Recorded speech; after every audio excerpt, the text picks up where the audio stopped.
Information point of प्रोसिजरचे 3 मुद्दे उपस्थित करायचे आहेत। एक मुद्दा अध्यक्ष महाराज तुम्ही थोडं 2 मिनिटं, काल मी हरकतीचा मुद्दा उपस्थित केला होता। मला अपेक्षा आहे की त्या मुद्द्यावर आपण त्वरित निर्णय करावा आणि त्यामध्ये कायद्याच्या संदर्भातली माहिती द्यावी। अध्यक्ष महाराज मी दुसरा मुद्दा हा हरकतीचाही आहे आणि पॉइंट ऑफ प्रोसिजरचाही आहे। अध्यक्ष महाराज की माननीय ऊर्जा मंत्री महोदयांनी चायना सायबर अटॅक आहे असं पत्रकारांशी संवाद करताना सांगितलं। विधिमंडळात सांगण्याची आवश्यकता असतानाही विशेष अधिकाराचा भंग केला। मी हक्कभंग मांडला आणि मग सांगण्यात आलं सोमवारी तो घेईल। पण अध्यक्ष महाराज वर्तमानपत्रामध्ये एक बातमी आहे आणि मीडियावर एक बातमी अशी आली की विजेचे दर कमी करण्यात आले। अध्यक्ष महाराज मी माहिती घेतली विजेचा दर असं मधात कमी करता येतं का, काय करता येतं? कारण ही बातमी आम्हाला न सांगता बाहेर दिली जात आहे। विजेच्या दराच्या संदर्भामध्ये अध्यक्ष महाराज मल्टी इयर टेरिफच असतो। त्यामुळे मल्टी इयर टेरिफ मध्ये आता मधात काही ती कोणालाही अधिकार कमी जास्त करण्याचा नाही, राज्य सरकारला आहे। राज्य सरकारला तो अधिकार नक्की आहे। मग पैसे कमी झाले तर किती कमी झाले याची माहिती आम्हाला हवी आहे। म्हणजे मला जी माहिती बाहेरून मिळाली ती काहीतरी घरगुती ग्राहकांच्या संदर्भामध्ये 3 पैसे किंवा 5 पैसे कमी झाले।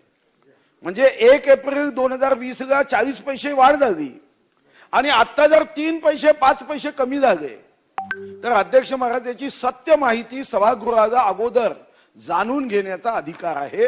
आणि आपल्या माध्यमातून मी सरकारला आणि विशेष करून ऊर्जा मंत्र्यांना विनंती करेन की अशा महत्वाच्या विषयावर जिथं आम्ही प्रत्येक आयुधांचा उपयोग करतो ही माहिती जर आमच्या माध्यमातून जर जात नसेल तर तोही विशेष अधिकाराचा भंग होतो। आणि म्हणून या संदर्भामध्ये कोणता नवीन आदेश आला की 1 एप्रिल 2020च्या मल्टी इयर टेरिफ मधला हा आदेश आहे किंवा तुम्ही मिड टर्म रिव्ह्यू केला आहे का, जी याची माहिती आम्हाला आली पाहिजे।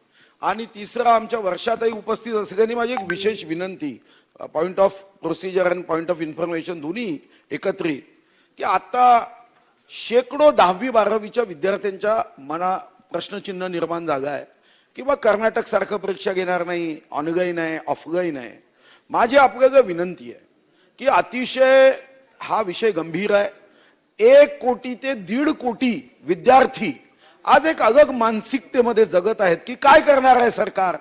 10वीची परीक्षा होणार आहे का, 12वीची होणार आहे का, ऑनलाईन होणार आहे का, ऑफलाईन होणार आहे का? आपण एकीकडे कोरोनाच्या संकटात निवडणुका पुढे ढकलण्यासाठी आपण कायदा याच सभागृहात मंजूर करतो आणि सांगतो की कोरोना संपल्यानंतर निवडणुका होतील। मग परीक्षेच्या बाबतीत आपण कोणता कायदा करणार आहोत की निवडणुका घेताना उमेदवार किंवा प्रचारकांना कोरोना होतो निवडणुकीचा प्रचार करताना, पण परीक्षा देताना कोरोना होत नाही, अशी काही भावना आहे का? सुस्पष्ट भूमिका या अधिवेशनामध्ये सरकारच्या वतीने अपेक्षित आहे। 1.5 कोटी विद्यार्थ्यांचा प्रश्न आहे। आणि दुसरा जर ऑनलाईन परीक्षा घ्यायची, ऑफलाईन मध्ये तर कोरोनाची भीती आहे, मग ऑनलाईन परीक्षा जर घ्यायची असेल तर आता महाराष्ट्र सरकारला याची माहिती आहे का की अचानक नेट कनेक्शन चाललं जातं। जसं उद्या भामरागड आहे, उद्या सिरोंचा आहे, अंकिसा आहे, असरगी आहे, गडचिरोली जिल्ह्यामधला असा भाग आहे की जो कनेक्टिव्हिटी नाही। आणि प्रत्येक आई वडिलांना 10वीत असणारा मुलगा असेल, 12वीत असणारा मुलगा मुलगी असेल त्याची चिंता आहे। म्हणजे मी काल एका महिला अधिकाऱ्याकडे कामासाठी फोन केला तर म्हणे मी सुट्टीवर आहे। म्हणतं का? तर म्हणे मुलीची 10वीची परीक्षा आहे। मला असं वाटतं की प्रत्येकाच्या जीवनामध्ये मुलगा मुलगी 10वी 12वीत असताना अतिशय तो त्यांच्यासाठी अतिशय गंभीर असा तो कालावधी असतो। आणि सरकारच्या माध्यमातून निवडणुकीच्या दृष्टीने कायदे करून आपण निवडणुका पुढे ढकलतोय, चांगली गोष्ट आहे। पण निवडणुका पुढे ढकलताना मग 10वी 12वी मध्ये कर्नाटक सारखं आपण करणार आहोत का की यावर्षी परीक्षा घ्यायची नाही घ्यायची, की आपण मग कापूस कोंड्याची गोष्ट की काय त्याचा निर्णय आहे? म्हणून वर्षातही माझी विनंती आहे की तुम्ही याचा निर्णय सभागृहामध्ये येणाऱ्या 10 तारखेपर्यंत घोषित करावा, नुसतं घोषित करू नये. मला वाटतं की त्यावर सदस्यांची ही मतं जाणून घ्यावी आणि एक चांगला जो 1.5 कोटी विद्यार्थ्यांचा सर्वांना आवडणारा असा निर्णय सरकारने करणं आवश्यक आहे. अन्यथा यातून अनेक प्रश्न विद्यार्थ्यांच्या मनासमोर मानसिक परिणाम करणारे घडण्याची शक्यता आहे. म्हणून आपल्याला नम्र विनंती आहे की आपण 10वी 12वीच्या परीक्षेबद्दल सरकारची स्पष्ट, ऑनलाईन परीक्षा तुम्हाला घ्यायच्या असेल तर मग इंटरनेट कनेक्टिव्हिटी आहे की नाही याचं सुद्धा एकदा माहिती घेतली पाहिजे. अन्यथा ऑनलाईन परीक्षा घ्यायचं मधातच ते ऑनलाईन परीक्षेमध्ये जर विद्यार्थ्यांना उतरता आलं नाही आणि मग तो एकटा 10 विद्यार्थी 20 विद्यार्थी, नाही मी विरोध नाही करतोय, मी विचारतो की भूमिका सुस्पष्ट, आणि म्हणून भूमिका सुस्पष्ट या संदर्भामध्ये मांडावी. यामध्ये काही सन्माननीय सदस्यांचं मत जाणून घ्यावं.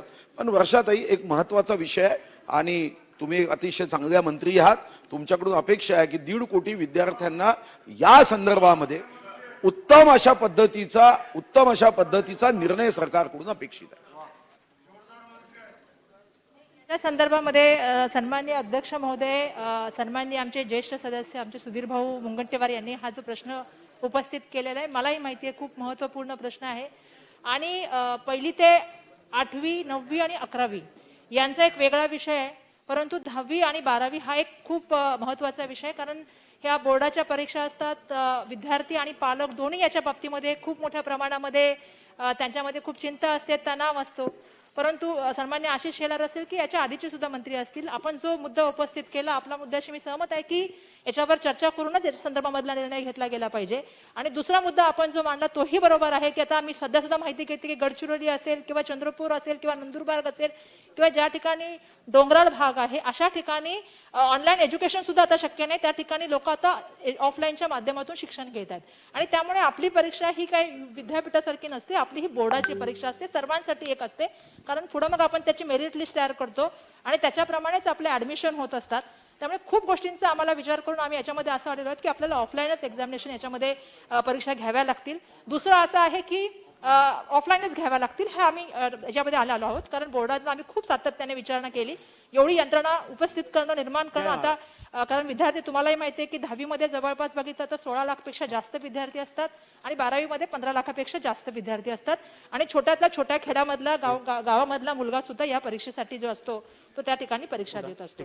राहता राहिला मुद्दा त्याच्यामध्ये कसं केलं पाहिजे, त्या ठिकाणी आम्ही पूर्णपणे ज्या सदस्य आहेत त्यांच्याशी काही सदस्यांशी या संदर्भामध्ये बोलून अभ्यास करून या संदर्भामधला निर्णय घेऊ. आम्ही सुद्धा काही गोष्टींवरती अभ्यास केलाय की त्याच शाळेमध्ये घ्यायचं का किंवा इतर जे महत्त्वाचे मुद्दे आहेत त्याच्यावरती आम्ही सातत्याने अभ्यास करतो आहोत.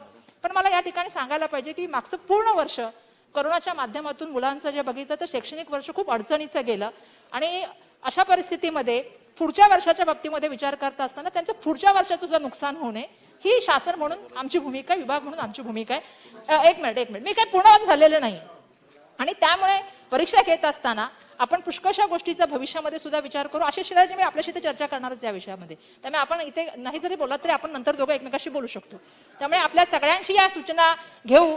परंतु आपल्याकडे कसं असतं, आपली भौगोलिक परिस्थिती, आपल्या असलेली शैक्षणिक परिस्थिती, आपल्याकडे असलेली प्राप्त यंत्रणा, या सगळ्यांचा कसा मूलभूतपणे आपल्याला उपयोग करून आपण चांगल्या तऱ्हेने परीक्षा करू ज्याच्यामध्ये मुलांचं शिक्षणाचे सुद्धा नुकसान होणार नाही. आणि सगळ्यात आमची प्राथमिकता जर कशावरती असेल तर ती मुलांच्या आरोग्याबाबतीमध्ये आहे. त्यामुळे आम्ही सुद्धा शासन म्हणून हीच भूमिका मांडलेली आहे की आमची प्राथमिकता हे मुलांचं आरोग्य आहे, परंतु ह्या परीक्षा सुद्धा कशा व्यवस्थितपणे घेता येतील या दृष्टिकोनातून सुद्धा आम्ही प्रयत्न करणार आहोत. त्यांनी एक बाजू अतिशय सुस्पष्टपणे आज महाराष्ट्राच्या विद्यार्थ्यांपर्यंत त्यांच्या मातापित्यापर्यंत पोहोचवली की आम्ही ऑफलाईन परीक्षा घेणार आहोत. एक अतिशय उत्तम निर्णय, म्हणजे उत्तम निर्णय, ऑफलाईन ऑनलाईन पण निर्णय कोणता तरी जागा पाहिजे. तुम्ही निर्णय घेतला. आता माझ्या 2 सूचना आहे आणि त्या 2 सूचना 8 मार्चच्या अर्थसंकल्पामध्ये या सर्व शाळांच्या सॅनिटायझेशनचं, या शाळांच्या संदर्भामध्ये कोरोनाच्या संकटामध्ये या सर्व विद्यार्थ्यांच्या संरक्षणाचं अर्थसंकल्पात तरतूद करून घ्या.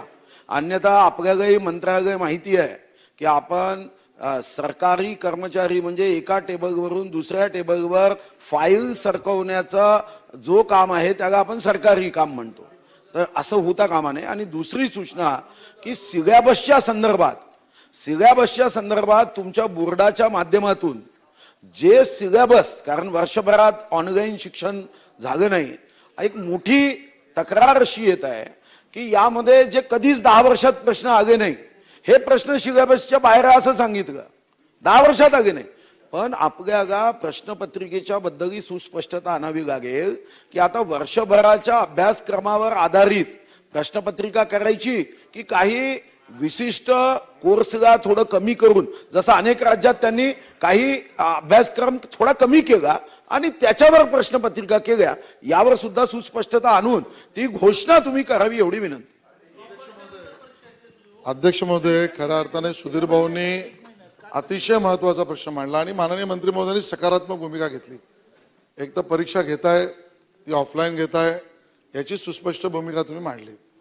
जो मुद्दा आता माननीय सुधीर भाऊंनी मांडला, काठिण्य पातळीचे काय, याचं कारण सिलेबसचा मुद्दा आणि वापरला, परीक्षेचा पेपर त्याचं काठिण्य पातळी कशी असेल याबद्दल पालक आणि विद्यार्थ्यांच्या मनात शंका. एक, ऑफलाईन ज्यामध्ये सेंटरवर करणार की घरात करणार, आणि जर सेंटरवर करणार असाल तर आपल्याच शाळेमध्ये व्हावं अशा पद्धतीची विनंती मोठ्या प्रमाणात आहे. कारण प्रत्येकाच्या घराजवळची शाळा असते आणि त्यामुळे त्या ठिकाणच्या शाळेत गेल्यावर विद्यार्थ्यांना त्याची सोय होऊ शकते. हा दुसरा मुद्दा आहे. तिसरा सॅनिटायझेशनचा मुद्दा मांडला. आणि चौथा महत्वाचा मुद्दा असा आहे की आपण SSC बोर्डाच्या संबंधात बोललात, पण मोठ्या प्रमाणात महाराष्ट्रातच राहणारे आपले पालक आणि विद्यार्थी IB, ICSE, CBSE या सगळ्या बोर्डात सुद्धा शिकणारे आहेत. आणि ऍडमिशनला ज्या वेळेला आपण 11वीला येतो त्यावेळेला सगळ्या बोर्डातनच आपण मार्काच्या आधारावर त्यांना निवडत असतो. त्यामुळे आपल्या परीक्षा, त्या बोर्डाच्या परीक्षा, त्या बोर्ड सुद्धा आपल्या बरोबर त्याच वेळेला योग्य वेळेला घेणार आहेत का, काठिण्य पातळीमध्ये त्यांच्या आपल्या फरक आहे का, त्यांना देणाऱ्या अंतर्गत गुणाचा विषय हा पाचवा महत्वाचा मुद्दा आहे. अंतर्गत गुण त्यांची पद्धत काय, आपली पद्धत काय, नाहीतर आपण कठोर ते उदार, ते कठोर आपण उदार, आणि दोघीतला गेलेला विद्यार्थी 11वीला जेव्हा ऍडमिशनला येईल त्यावेळेला तफावत.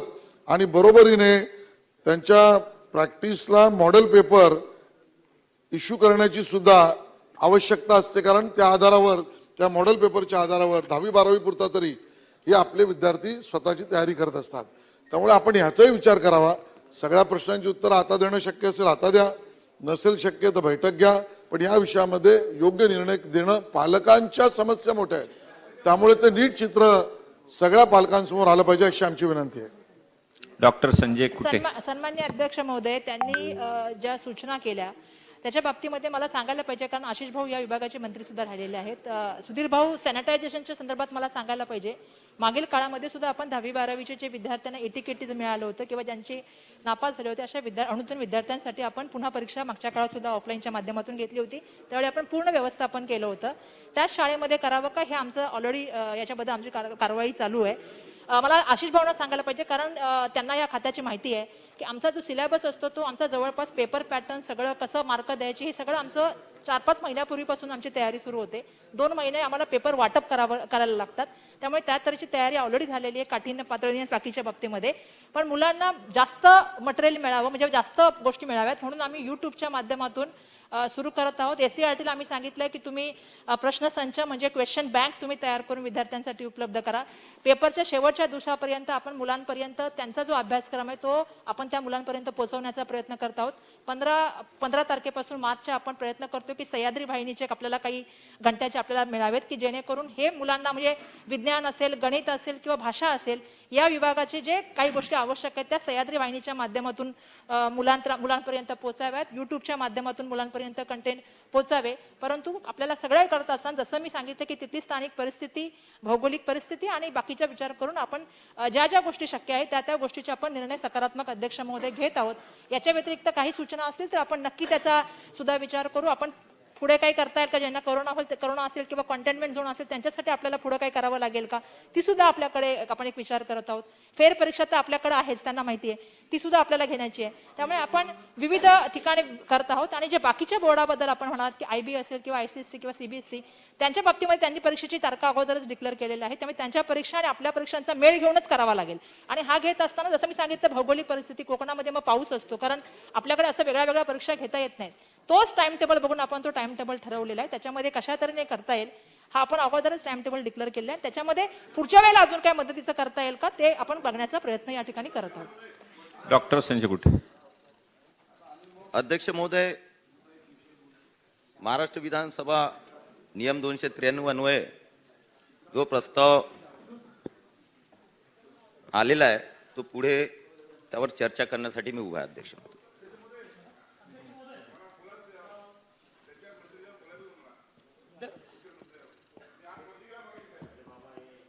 बोला.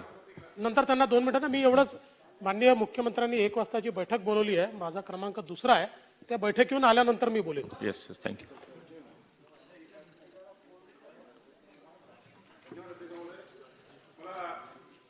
मंत्र्यांना एवढं सांगायचं आहे, शिक्षण मंत्री गेल्या, की आज ज्या शाळेच्या बाबतीमध्ये आता जी चर्चा या ठिकाणी थोडक्यात झाली, की अनेक प्रायव्हेट शाळा आणि कॉन्व्हेंट याच्यामध्ये मॅनेजमेंट आणि पालकामध्ये फार मोठं भांडण सुरू आहे की कोरोना काळातली फी कशी भरायची. कोरोना काळातली फी पालक वर्ग भरण्यास तयार नाही. त्यानंतर त्यांनी जे ऑनलाईन एज्युकेशन दिलं याच्यामध्ये अनेक भागामध्ये रेंज नव्हती. त्यांचं म्हणणं आहे की आम्ही फी कशी भरायची. त्यामुळे मॅनेजमेंट आणि पालक याच्यामध्ये फी वरून मोठा वाद सुरू आहे. अनेक शाळांमध्ये आंदोलनं झाली आणि त्या आंदोलनामुळे म्हणजे विद्यार्थ्यांना बाहेर सुद्धा बसवण्यात आलेलं आहे. म्हणून ह्या फीच्या बाबतीमध्ये शासनाने काहीतरी धोरण निश्चित करावं. माननीय मंत्र्यांनी याबाबत काही परिपत्रक काढून शाळांना द्यावं की जेणेकरून त्यांनी फीचा पॅटर्न कसा असावा, कोरोना काळातली फी कमी केली पाहिजे, ती कमी भरायची, ज्या वस्तू वापरल्या नसेल त्याचे पैसे भरण्यात येऊ नये, याचं एक स्वयंस्पष्ट एक परिपत्रक शासनाने काढणार काय, हा माझा प्रश्न. संजय. डॉक्टर संजय. मंत्री महोदय, एक चित्राताई वाघ यांनी काही विषय हाती घेऊन महाराष्ट्रामध्ये समोर येऊन मागणी केली. अध्यक्ष महाराज, त्यांना धमक्या दिल्या जात आहे, त्यांच्या गाडीचे पाठलाग केले जात आहे. माझी गृहमंत्री महोदयांना एवढी विनंती आहे की महाराष्ट्र पुरोगामी आहे. माझं तुझं किंवा अशा पद्धतीने आपण राजकारणात काही काम करत नाही. आमची सुरक्षा काढली काही हरकत नाही, पण त्यांना सुरक्षा देता येत असेल तर काही दिवसापुरती, महिन्यापुरती त्यांच्या जीविताला भीती आहे असं वातावरण आहे आणि त्यांनी ही भावना व्यक्त केली. मला असं वाटतं की ही आपली जबाबदारी आहे राज्य सरकार म्हणून की आपल्या बाजूचा असेल की दुसऱ्या बाजूचा असेल त्याच्या जीविताची सुरक्षा करण्याची जबाबदारी आहे.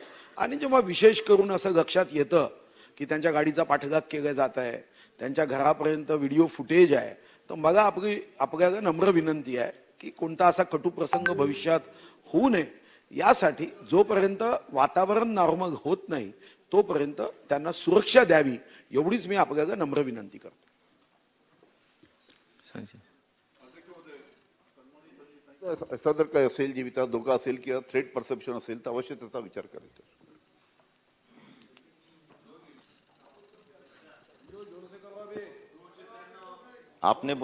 आपने जोर से चालू कर दिया, अभी मैं थोड़ा धीरे धीरे करता हूं. अध्यक्ष महोदय, कायदा आणि सुव्यवस्था महाराष्ट्रातली आज अशा प्रकारची झालेली आहे की जेव्हा सत्तेतले मंत्री, काही पदाधिकारी हे जेव्हा समजायला लागले का हम करो सो कायदा, हे जेव्हा प्रचलित या महाराष्ट्रात 1 वर्षात व्हायला लागलं अध्यक्ष महोदय, की हम करे सो कायदा, विधिमंडळाने बनवलेल्या कायद्याला आम्ही मानणार नाही, आम्ही जसं म्हणू तसा कायदा आम्ही चालू, तसा वाकू आणि त्या पद्धतीनं आम्ही कारभार करू. अध्यक्ष महोदय, या 1-1.25 वर्षामध्ये अध्यक्ष महोदय महाराष्ट्रामध्ये खून मोठ्या प्रमाणात वाढलेत, चोऱ्या वाढल्यात, घरफोड्या वाढल्यात, अपहरण वाढलेत, दरोडे वाढलेत, महिलांवरील अत्याचार वाढलेत, छोट्या बालकांवरील लैंगिक अत्याचार वाढलेत, दलितांवरती अत्याचार वाढलेत, असा कोणताही वर्ग सुरक्षित या महाराष्ट्रामध्ये स्वतःला समजत नाही अध्यक्ष महोदय. आणि त्याचं कारण काय अध्यक्ष महोदय? महिलांवरील अत्याचाराचे जर आपण या 1.25 वर्षामध्ये पाहिले अध्यक्ष महोदय, तर शर्मेनं मान खाली घालावीशी वाटते अशी परिस्थिती महाराष्ट्रात महिलांबद्दल अध्यक्ष महोदय. हो, बाकीच्या रोज आपण पाहतोय, रोज बलात्कार होत आहेत, रोज लहान मुलींवर लैंगिक छळ होत आहे. आणि आता सांगितलं सुधीर भाऊंनी की जो हा मुद्दा उचलेल त्याला शासनामधलेच काही लोक धमक्यांचे प्रयोग करतात अध्यक्ष महोदय. आणि या पद्धतीने जर अध्यक्ष महोदय चाललं तर कोणी मुद्दे काढू नये, कोणी सरकारच्या विरोधात बोलू नये. आणि बोललं तर काय होईल माहिती आहे का? काही सूचना करा, कोणताही मुद्दा काढा, तर मग तुम्ही महाराष्ट्र द्रोही आहात, कारण महाराष्ट्राची बदनामी होते आहे. अध्यक्ष महोदय, आपण पाहिलं असेल हिंगणघाटला घटना घडली, त्या मुलीच्या चेहऱ्यावर तेजाब टाकण्यात आला, मृत्यू झाला, दुर्दैवी मृत्यू झाला. अध्यक्ष महोदय, अशा कितीतरी घटनांचं नावं घेता येतील. जळगाव जामोद तालुक्यात आदिवासी बालिकेवर बलात्कार झाला. अध्यक्ष महोदय, त्याचं स्पेसिफिक प्रत्येकाचं सांगायला गेलं वेळ भरपूर लागेल. आपल्याजवळ रेकॉर्ड आहे आणि सगळं वर्तमानपत्र आपण रोज जर चालले तर ह्या घटना रोज घडताना आपल्याला दिसत आहेत अध्यक्ष महोदय. आणि त्यातही कहर म्हणजे अध्यक्ष महोदय की पुणे असेल, नगर असेल, पनवेल असेल, नगर नाही पुणे असेल, पनवेल, संभाजीनगर, जिथं कोरोनाच्या मुळे त्या महिलांना तिथं भरती व्हावं लागलं. लाज वाटते अध्यक्ष मोदी की त्याही ठिकाणी त्या महिला सुरक्षित नाही राहता. आरोग्याची समस्या असताना तिथेही त्या महिला सुरक्षित राहू शकल्या नाही, तिथेही त्यांच्यावर अत्याचार झाले अध्यक्ष महोदय. आणि कारण काय? आपण जशी मानसिकता आपली बनवली, जशी मानसिकता आपण प्रशासनाची, पोलीस खात्याची बनवली अध्यक्ष महोदय, त्याच प्रकारची मानसिकता खाली बनत असते अध्यक्ष महोदय. ज्याला जसं वाटेल तसं वागण्याचा प्रयत्न चालू अध्यक्ष महोदय. कारण माहित आहे कायदा माझं काहीच करणार नाही, माझे वरते बॉस आहेत, मला वाचवतील. भीती निर्माण नाही, भीती कुठेही राहिलेली नाही अध्यक्ष महोदय. सरळ सरळ जनतेच्या मनात प्रश्न येतो, मंत्र्यांचं चाललं काय? मंत्र्यांचं जर चाललं असेल तर मग डॉक्टरांनी वाटायला लागतं की मी केलं तर बिघडते काय.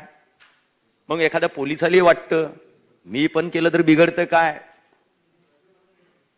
ही वाढ जी आहे ना अध्यक्ष महोदय, ही तुम्ही ज्या ज्या शासनामधल्या मंत्र्यांना, पदाधिकाऱ्यांना वाचवणार, तर याच पद्धतीची मानसिकता महाराष्ट्रातल्या जनतेमध्ये, मग तो डॉक्टर असो, औरंगाबादमध्ये झालं, संभाजीनगरमध्ये महिलेवर अत्याचार केला डॉक्टरनी अध्यक्ष महोदय. दुसऱ्या ठिकाणी मराठवाड्यातच एका पोलिसांनी त्या महिलेवर बलात्कार केला. तिने चिठ्ठी लिहून ठेवलेली आहे मृत्यूच्या, आत्महत्येच्या पूर्वी. अध्यक्ष, मानसिकता का वळायला लागली हो? कारण तुम्ही नेत्यांना, पदाधिकाऱ्यांना यांना जर वाचवण्याचा प्रयत्न करत असाल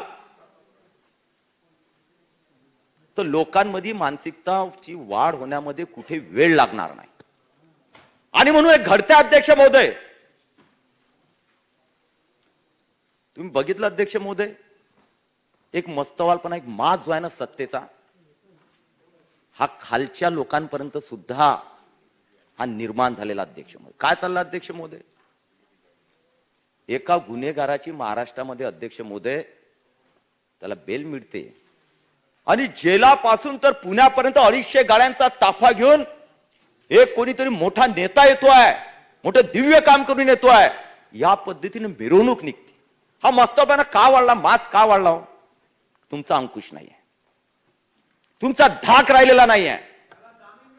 त्याला जामीन, ते तर सगळं पुढे जामीनही मिळाला. का होते महाराष्ट्रात अध्यक्ष महोदय?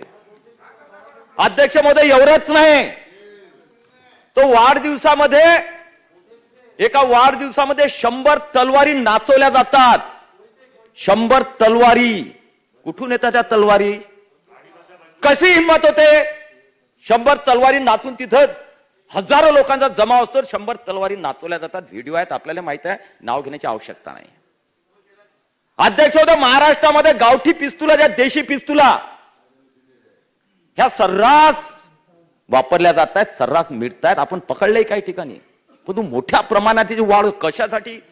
ह्या ज्या गावठी कट्टे आहेत, देशी कट्टे आहेत, ह्या तलवारी आहेत, ह्या कशासाठी लोकांपर्यंत पोहोचतात आणि कशासाठी ह्या जमा केल्या जातात महाराष्ट्रामध्ये? तुम्ही त्याच्यावर आळा घालणार आहे की नाही? आणि जर प्रत्येक माणसाला देशी कट्टा जर मिळायला लागला, तलवारांची भरमसाठ ज्याला वाटली तशी घेऊन फिरायला लागला, तर महाराष्ट्रात कायदा सुव्यवस्था राहणार आहे? अध्यक्ष महोदय, हे का घडतंय अध्यक्ष महोदय?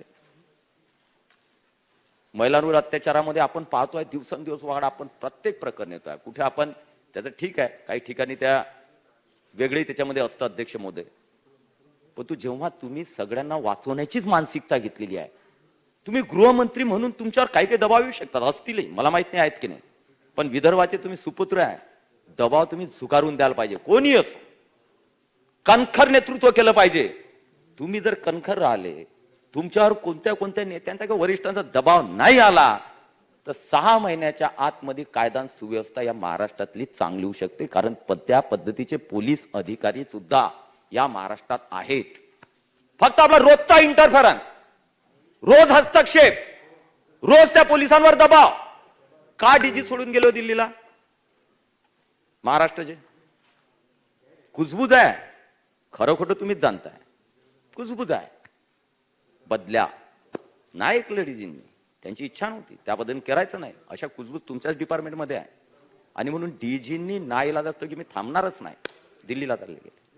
अध्यक्ष महोदय, विचार करा. गृहमंत्र्यांना विनंती आहे की प्रशासन चालवत असताना एसपी असतील, डीवायएसपी असतील, मोठे मोठे अधिकारी असतात, चांगले अधिकारी महाराष्ट्रात आहेत. एखाद दोन खराब निघाला किंवा एखाद दोन ठिकाणी पोलिसांचं हे झालं म्हणून पोलीस डिपार्टमेंट सगळे अधिकारी खराब आहेत, पोलीस खराब आहे असं म्हणण्याचं कारण नाही. चांगले अधिकारी आहेत, पण तू त्या बदल्यांच्या याच्यामध्ये, त्यांना पोस्टिंगच्या याच्यामध्ये जर मोठा हस्तक्षेप होत असेल, काही ठिकाणी देवाणघेवाण होत असेल, जी कुजबूज आहे ती होत असेल, तर तो अधिकारी, तो कर्मचारी अध्यक्ष महोदय कशा प्रकारे खाली वागणार आहे? मग ते एसपी होणार का कलेक्टर होणार आहे? कलेक्टरचा वेगळा अर्थ होऊ शकतो. वचक राहणार नाही, धाक राहणार नाही. अध्यक्ष महोदय, काय घडलं? का बरं ही मानसिकता या महाराष्ट्रामध्ये वर्षात वाढायला लागली अध्यक्ष महोदय? हे बघा, पूजा सावंत या महिलेचा दुर्दैव मृत्यू, आत्महत्या जी आहे की मृत्यू, जे तुम्ही म्हणाल, जे तुम्ही शोधाल, पूजा चव्हाण, ठीक आहे ना, शब्द होतो ना, एवढं ओरडायचं काय काम? पूजा चव्हाण. अध्यक्ष महोदय, आता पूजा चव्हाण आलं तर तुम्हाला काही, पूजा चव्हाण अध्यक्ष महोदय, जो मृत्यू झाला अध्यक्ष महोदय, का प्रश्न निर्माण झाले जनतेमध्ये? का संभ्रम होतोय जनतेमध्ये? या प्रकारचं जाते अध्यक्ष महोदय की तुम्ही कोणाला तरी वाचवण्याचा प्रयत्न करताय, ही भावना आणि ही जनतेमध्ये निर्माण होता कामा नये. 3-4 प्रश्नात अध्यक्ष महोदय, की यवतमाळची ही पूजा चव्हाण, अरुण चव्हाण, ती मुलगी कुठं आहे? पूजा अरुण राठोड, ती मुलगी कुठं आहे? कुठं राहते? जे रात्री 4 वाजता अबॉर्शनची केस होती, ती मुलगी आहे कुठं महाराष्ट्रात? या पहिलं उत्तर महाराष्ट्र जनतेला देणे अपेक्षित आहे. संभ्रम दूर करायचा असेल, स्वच्छ असेल सगळं, तर ती मुलगी आहे कुठं? तिचं जनतेसमोर येणे आवश्यक. अध्यक्ष महोदय, विलास असेल, अरुण असेल, हे दोघं कुठं आहेत? त्यांचे जाबजाबात झाले का? ऑडिओ टेप्स जे आहेत त्याचं फॉरेन्सिक लॅबमध्ये तपासणी झाली का? त्यामध्ये खरं काय, त्यामध्ये खोटं काय? अध्यक्ष, चौकशी झाली पाहिजे. कोणाला जबरदस्ती फासावर लटकवण्याचं काम नाही, पण तू या प्रश्नांचं उत्तर तुम्ही देत नाही महाराष्ट्राला जनतेला. चौकशी होत नाहीये. चौकशी काय समजत नाही? एफआयआर झाला नाही, चौकशी चालू आहे. कशा प्रकारे चालू आहे? कोण अधिकारी ते चौकशी करते? एफआयआर नोंदवला काय? कोणत्या कलमाखाली चौकशी चालू आहे? जनतेला महाराष्ट्रात कुठेही उत्तर द्यायचं नाही, म्हणून हा संभ्रम तयार होतोय आणि तुमच्याबद्दल संशयाचं वातावरण तयार होत आहे.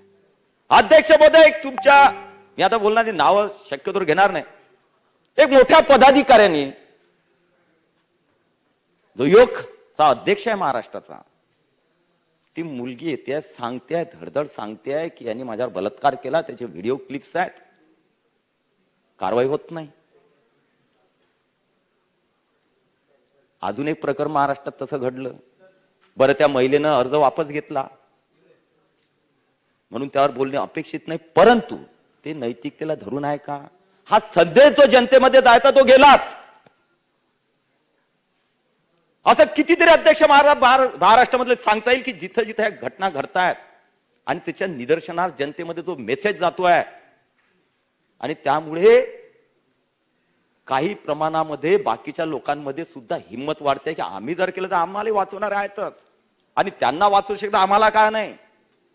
ही जी भावना निर्माण झाली अध्यक्ष महोदय, ती कुठेतरी संपवण्याची आवश्यकता आहे आणि म्हणून त्या भूमिकेत तुम्ही यावं गृहमंत्री महोदय. एक कणखरपणा आपल्या डिपार्टमेंटमध्ये असावा.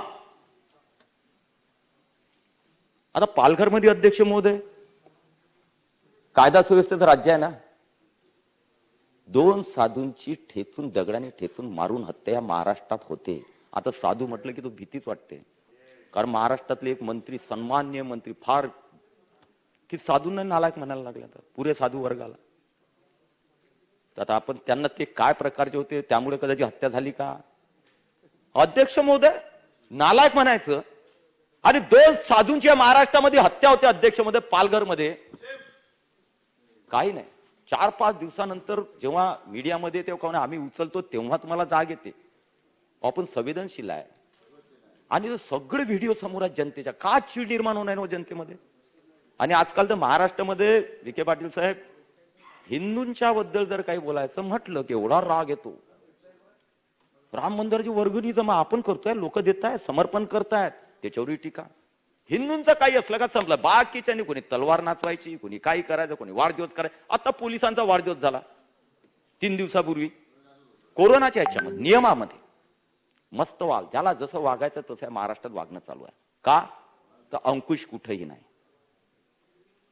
आणि दबाव आहे सगळ्या डिपार्टमेंट मध्ये, दबाव खालच्या पोलीस अधिकाऱ्यांपर्यंत दबाव की असं झालं पाहिजे, या कार्यकर्त्याला वाचवलं पाहिजे, याचा हा धंदा चालला पाहिजे, त्याचा तो धंदा चालला पाहिजे, त्याला प्रोटेक्शन दिलं पाहिजे. काय चाललंय का महाराष्ट्र? वरली मटका पद्धतशीर एकदम महाराष्ट्रामध्ये एकदम छान चालू आहे. आता त्याच्यावर सांगायला म्हटलं खोलवर तर मला वाटतं गृहमंत्री महोदयांपर्यंत बऱ्याचशा गोष्टी आल्याही असतील, निश्चितपणे त्यावर कारवाई करतील. कशा पद्धतीने मुंबईमध्ये नेटवर्क वरली मटक्याचं चालू आहे, कसं ठाण्यामधून चालते, कुठे इंटरनॅशनल चालते, कुठं कुठं हप्ते जात असतील नसतील, काय होते आहे. जोरात वरली मटका चालू आहे महाराष्ट्रात. रेतीची एक नवीन ट्रेंड या महाराष्ट्रात चालू झाली आणि त्याच्यावर कायदा सुव्यवस्थेचा प्रश्न निर्माण होतोय. काही धाक नाही आहे, कोणाला उडवायलाही भेट नाही, कोणत्या अधिकाऱ्याला मारायला भेट नाही. एवढं मुजोर आज रेती माफिया महाराष्ट्रात निर्माण झाले अध्यक्ष. त्यामुळे कायदा सुव्यवस्थेचा प्रश्न निर्माण होत नाही. काही ठिकाणी काही जिल्ह्यामध्ये घाट मुद्दामून जे रेती घाट ते ऑक्शन करू दिले नाही, कारण तिथं सत्तेमधला एखादा नेता तो घाट जो आहे तो हराशी नाही करायचा, तसाच ठेवायचा आणि मी म्हणेल तशी रेती तिथून न्यायची, मला पैसे द्यायचे. हेही धंदे महाराष्ट्रात चालू झालेले आहे. आणि मध्ये कोणी आलं तर दादागिरी, अधिकाऱ्यांवर दादागिरी, बाकीच्यांवर दादागिरी, भांडणं. काय चाललं अध्यक्ष महाराज? आणि अशा पद्धतीनं अध्यक्ष महाराज महाराष्ट्रामध्ये चालत असेल तर कायदा सुव्यवस्थेचे 3-13 वाजले नाही तर काय वाजलेत हे समजण्यासारखं. अध्यक्ष मुळे एक असतं की तुम्ही किती प्रमाणे तुम्ही जसे वागता, ज्या प्रकारे मेसेज जातो त्याचे परिणाम काय होतात. इतका मस्तवालपणा माज हा सत्तेचा चांगला नसतो. हा माज केव्हाही उतरवता येतो आणि जनता उतरवत ते लक्षात ठेवलं पाहिजे. एक अकोल्यामध्ये अध्यक्ष महोदय अंदुरा हे गाव आहे, तिथं सरपंच वंचित बहुजन आघाडीचा झाला. काय धमक्या द्यायच्या होत्या त्याला की तू आमच्या पक्षात आहे, आमच्या पक्षात तू डिक्लेअर कर. आणि अध्यक्ष महोदय त्याला फसवणं म्हणजे एक तो शेतकऱ्याचा मुलगा सरपंच झाला एका पक्षाचा. अध्यक्ष महोदय त्याच्या शेताच्या बाजूला काढवीट आणून टाकलं, काय तर म्हणे शॉक लागून मेलं, त्याच्यावर गुन्हे दाखल करा. त्याचं जे तार कंपनी त्याचं कुठेही शॉकचा काही विषय नाही आहे. दुरून विषय तुमचा आहे का विषय त्याच्याशी काही? तुमचा नाही, तुमचा विषय आहे का हा? तुमचा विषय हा? तुमचा विषय हा अध्यक्ष? यांचा विषय हा?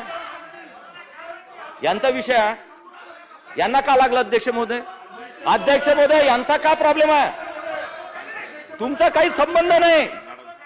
तुमचं अध्यक्ष महोदय उत्तर कोण देणार? अध्यक्ष महोदय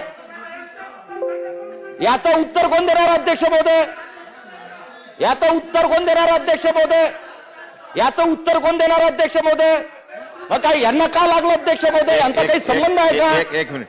नसेल संबंध ना अध्यक्ष महोदय. हरकत आहे का आपली?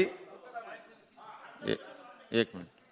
अध्यक्ष महोदय, सन्माननीय सदस्यांनी जो आंदोलनाच्या संदर्भातला विषय मांडला तो मतदारसंघ माझा येते आणि याच्याहून त्यांचे विषय मांडत असताना याच्यावरून असं लक्षात येते की कशा पद्धतीनं सभागृहाची दिशाभूल करणं, कशा पद्धतीनं सभागृहामध्ये चुकीचे विषय मांडणं. आंदुऱ्यामध्ये ज्या सरपंचाच्या बाबतीत त्यांनी विषय मांडला, अक्षरशः त्या सरपंचाचा व्यवसाय आणि धंदा आहे. हरणाचा त्यानं हरण पकडणे असा धंदा आहे, त्याच्यावर गुन्हा दाखल झाला आणि सभागृहामध्ये सांगतात की त्याच्यावर खोटा गुन्हा दाखल केला, त्याला चुकीचे आम्ही दिले. अक्षरशः हे चुकीचे सभागृहामध्ये मांडतात. अध्यक्ष महोदय, हा विषय सभागृहामध्ये पटकन काढून टाकण्यात यावा. अध्यक्ष महोदय,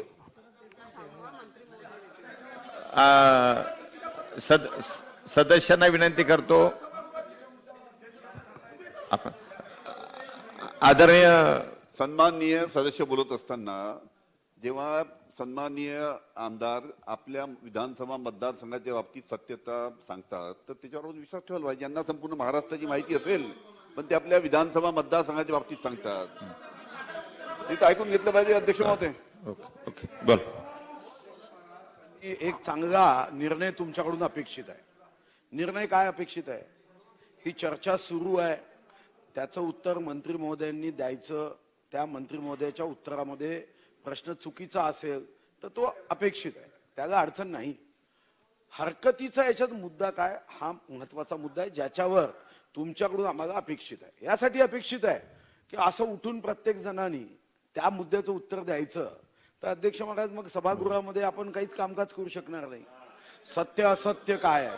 अध्यक्ष महाराज असं अनेकदा होतं की ईडीची चौकशी लागली, अनेकांची फाटून जाते. अध्यक्ष महाराज ते सांगतात आता प्रत्येक आरोपी मी निर्दोष आहे असं सांगेल, ठीक आहे, खरं खोटं पोलीस ठरवेल, पण हा हरकतीचा मुद्दा आहे का एवढं तर सांगा. याच्यावर तर अध्यक्षांनी सांगावं, अन्यथा प्रत्येक जण हरकतीचा मुद्दा आणि आपण हरकतीचा मुद्दा म्हणलं तेव्हा होत नाही. आदरणीय सुधीर भाऊ, हरकतीचा मुद्दा आपण ऐकून घेतला, बरोबर आहे. आता त्याचं उत्तर त्यांच्या मंत्री महोदयांच्या उत्तरात ते उत्तर देतील. अध्यक्ष महाराज की हरकतीचा मुद्दा उपस्थित केल्यानंतर अध्यक्ष महाराज असं सांगतात की हा हरकतीचा मुद्दा होतो किंवा होत नाही. आपल्याकडून अपेक्षा काय की आपण महाराष्ट्र विधानसभा नियमानुसार त्यांनी सन्माननीय सदस्यांनी म्हटलं माझा हा हरकतीचा मुद्दा आहे, तो होतो की होत नाही एवढं सांगा. तुम्ही होतो म्हटलं, समजा होतो म्हटलं तर पुढच्या उद्यापासून मग एक नवीन आयुष सापडेल. चालेल. डॉक्टर सुधीर भाऊ, हरकतीचा मुद्दा आपण मागाशी मान्य केला त्यांचा, त्यांनी हरकत मांडली. ऐका एक मिनिट ऐका. आपण ऐकल्याच्या नंतर मी सांगितलं की मंत्री महोदय त्यांच्या उत्तरात त्याचं उत्तर देतील.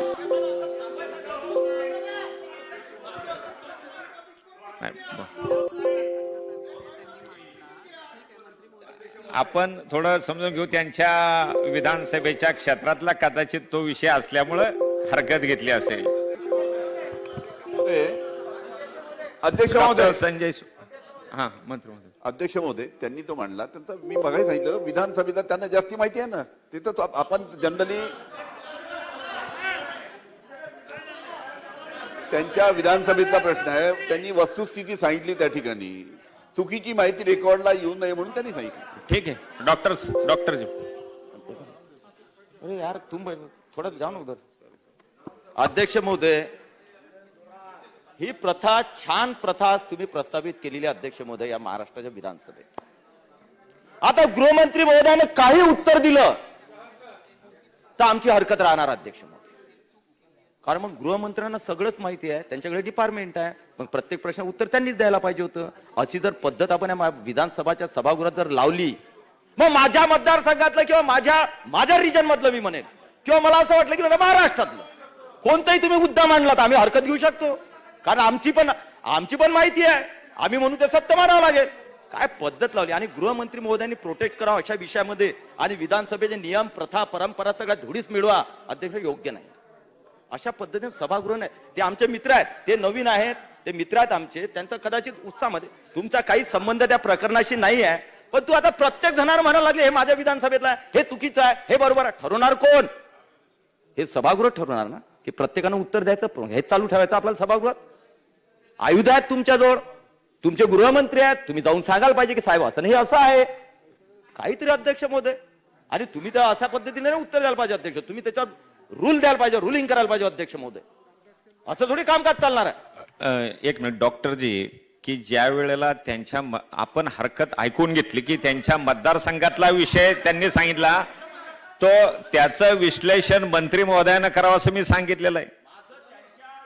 ही ऑब्जेक्शन नाही, त्यांनी बोलावं, तुम्ही संधी दिली, त्यांनी काय मत मांडवलं, माझं ऑब्जेक्शन त्याच्यावर नाही. माझं म्हणणं आहे की तुम्ही त्याच्यावर काय प्रेसिडेंट दिला, रूल दिलाय, काय त्याच्यावर तुम्ही हे दिलंय, त्याच्यावर माझं म्हणणं आहे. त्यांनी मांडलं त्यांचा विषय, पण अध्यक्ष महोदय, ठीक आहे अध्यक्ष महोदय, किती अन्याय करणार आहे महाराष्ट्रामध्ये, कशा प्रकारे फिरवणार. आणि महाराष्ट्रामध्ये हरिण काय हरिण मारण्याचा धंदा आहे महाराष्ट्रात आहे. गृहमंत्री महोदय, हरिण मारण्याचे धंदे आहेत त्या महाराष्ट्रामध्ये, तुमच्या निदर्शनास आलेले आहेत, अशा टोळ्या आहेत, एखादा पकडला. अध्यक्ष महोदय, राजकारणाच्या पलीकडे पण विचार करावा अध्यक्ष महोदय. प्रत्येक गोष्टी हो, एक सरपंच, आता काल त्या सांगलीमध्ये जो कोणी असेल, भाजप राष्ट्रवादीच्या दोघांचे भांडण झाले, एखादा मृत्यू झाला. अध्यक्ष महोदय, या पद्धतीपर्यंत मानसिकता जावी अध्यक्ष महोदय. ही त्या ग्रामपंचायत मध्ये उपसरपंचाचा मृत्यू झाला अध्यक्ष महोदय मारामारीमध्ये. ही संस्कृती आपल्याला महाराष्ट्रात करायची आहे का अध्यक्ष महोदय, तयार करायची आहे. ही वाढ कशी होते आहे, काही दिवसांत बंगाल करायचं आपल्याला महाराष्ट्रामध्ये. आणि म्हणून माझं एकच विनंती आहे कायदा सुव्यवस्था अध्यक्ष महोदय, की गृहमंत्री महोदयांनी आता जे काय दबाव असतील नसतील मी मानत नाही, पण तो एक तुमच्याबद्दल जाते आहे महाराष्ट्रात, तो दबाव झुकारा. आणि पोलीस अधिकारी एखादा चुकत असेल, पण खूप चांगल्या प्रकारची पोलीस अधिकाऱ्यांची सिस्टीम आहे. आणि जर आपला हस्तक्षेप जो आहे ना, जो आता या बोलण्यातून दिसतोय, तो हस्तक्षेप जर कमी झाला अध्यक्ष महोदय, तर निश्चितपणे महाराष्ट्रातले एकाच मुद्द्यावर नितीनजी, गृहमंत्री महोदय, नाही पण असं आणि कोरोना होईल ना, असं नाही ना, आपले नियम आहेत विधानसभेतले, नियम आहेत ना आपल्या विधानसभेत, एक सीट ओढून बसायचं. अध्यक्ष महोदय, ते त्यांची चूक आहे, पण अशी तुम्ही गृहमंत्री म्हणून तर चूक नका करू. गृहमंत्र्यांनी कायदा सुव्यवस्था नियम सगळे पाळायचे असतात. आणि आमचे मुख्यमंत्री तर रोज सांगतात हो की कायदा पाळा, कोरोना मी जबाबदार, माझं कुटुंब माझी जबाबदारी. आणि अध्यक्ष मध्ये पाळायची कोणी? हा, व्हेरी गुड, पाळायची आम्ही, हेच बरोबर आहे, कारण आम्ही सन्मान करतो आमच्या मुख्यमंत्र्यांचा, म्हणून आम्ही पाळतो. जेव्हा त्यांनी आदेश काढले आंदोलन धार्मिक राजकीय तिकडे कार्यक्रम होणार नाहीत, दुसऱ्या दिवशी आमचं आंदोलन आम्ही स्थगित केलं. आणि काय पाहतोय अध्यक्ष महोदय, एकीकडे मुख्यमंत्री महोदयाचं ऐकते कोण्या महाराष्ट्रात, तर विरोधी पक्ष. आणि त्यांचे उपदेश कोणासाठी, तर विरोधी पक्षासाठी, सर्वसामान्य जनतेसाठी. परंतु सत्तारूढ पक्षातल्या नेत्यांना, पदाधिकाऱ्यांना, कार्यकर्त्यांना ते लागू नाहीत. वाढदिवस होतात मोठ्या प्रमाणात. शिवजयंतीला आदेश काढला अध्यक्ष महोदय या कोरोनाच्या संबंधित, की 10 पेक्षा जास्त नको, 25 पेक्षा जास्त नको. गृहमंत्री महोदय, तुम्ही गुन्हा दाखल केला. तुमचा आमदार ऐकते का हो, तुमचं मुख्यमंत्र्यांचं झाला ना गुन्हा दाखल, केली मोठी शिवजयंती. आणि आम्ही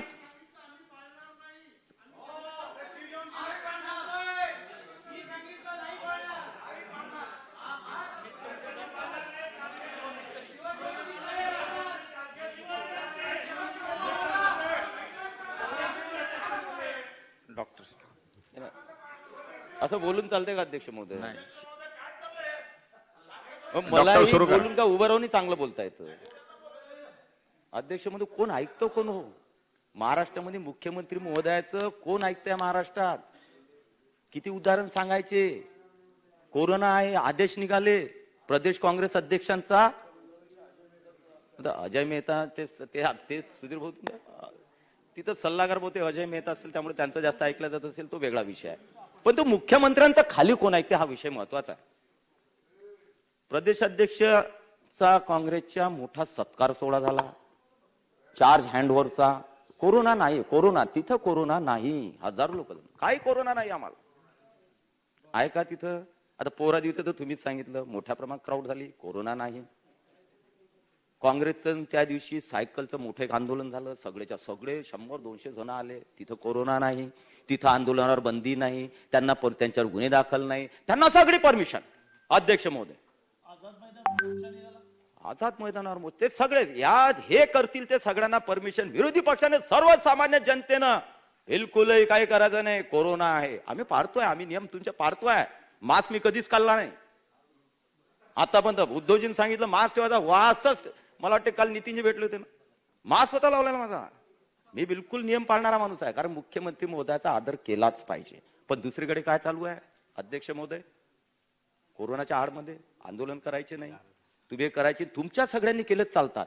अहो काल प्रकार आपल्या महाराष्ट्रामध्ये काळीमा फासणारी घटना घडली अध्यक्ष. तुम्ही दिल्लीचे उदाहरण देता, दिल्लीच्या बॉर्डरवर शेतकऱ्यांचे खिडे लावले. काय ते यमक मला जमत नाही थोडं. खिडे आणि पळे म्हणजे काय ते? चीन पळे, चीनच्या समोर पळे आणि इकडे खिडे. आणि तुमचं काय चाललंय महाराष्ट्रात? अहो त्या दिल्लीमध्ये शेतकरी बसलेले आहेत, तुम्ही खिड्यांवर बोलता, वीज कापली म्हणता, पाणी कापली म्हणता, हे म्हणता. 26 जानेवारीला तिथं काय काय झालं माहिती आहे, सगळं माहिती आहे. तरी संवेदनशील एकाही पोलिसांना कोणावर अत्याचार केला नाही, पोलिसांना मारल्या गेलं, पोलिसांना त्या खाईमध्ये फेकल्या गेलं, तरीही कुठं फायरिंग नाही, लाठीचार्ज नाही, कुठं नाही. ही संवेदनशीलता तिथं आहे. आणि इथं काय झालेलं आहे? परवाच्या 2 दिवसापूर्वी रात्री त्या आझाद मैदानामध्ये काय झालं अध्यक्ष महोदय? एका मंत्र्यांकडे 10 दिवस तुम्ही दखल घेत नाही, त्याच्यावर निर्णय करत नाही, आणि 10 दिवसांतर मंत्र्यांना भेटायला जातात, त्यांना कोठडी अंदर टाकून दिलं रात्री. आणि त्या आझाद मैदानात हो तिथं 400-500 आमच्या मुली होत्या, हजारो मुलं होते.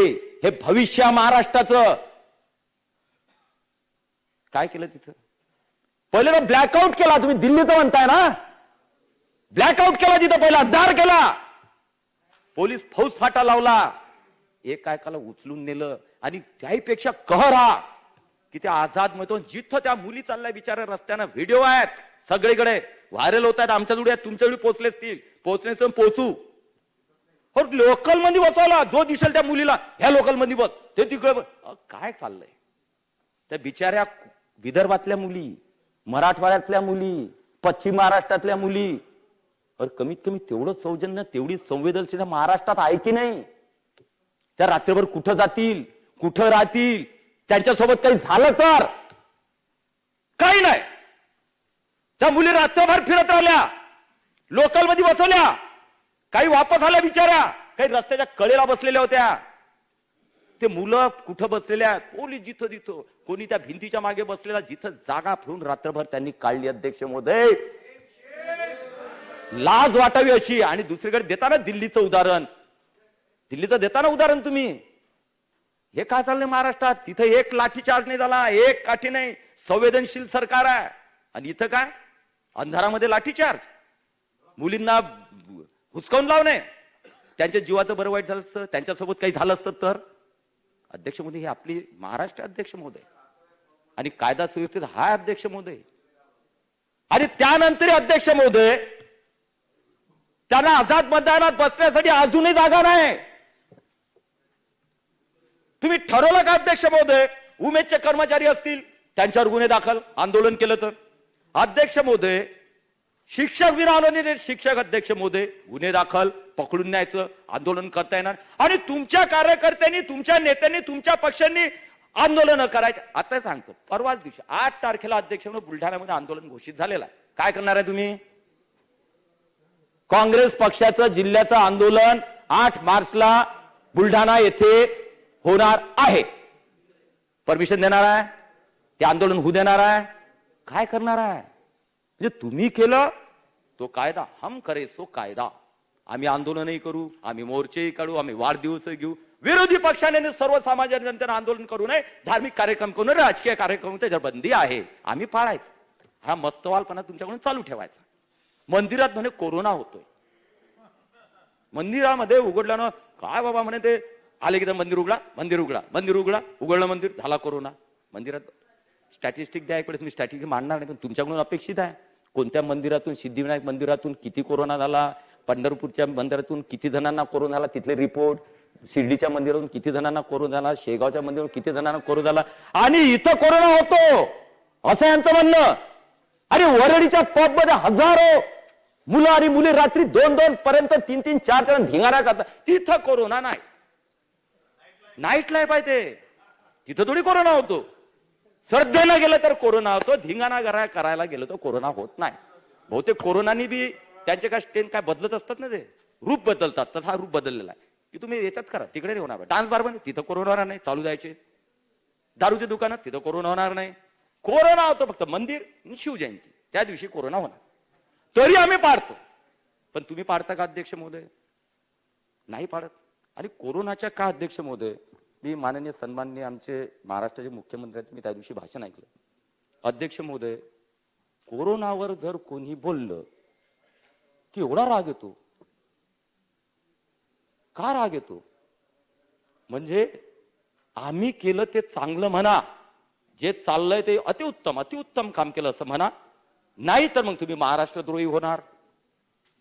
एकीकडे म्हणायचं की आम्ही देशाबद्दल काय बोललो की आम्हाला देशद्रोही ठरवतात, आणि महाराष्ट्रात आम्ही काही बोललो, काही विषय टाकला, जनतेच्या समस्या मांडल्या, भ्रष्टाचार एखादं मांडलं की तो होतो इथं बघा, हे महाराष्ट्रद्रोही आहेत. काय चाललंय?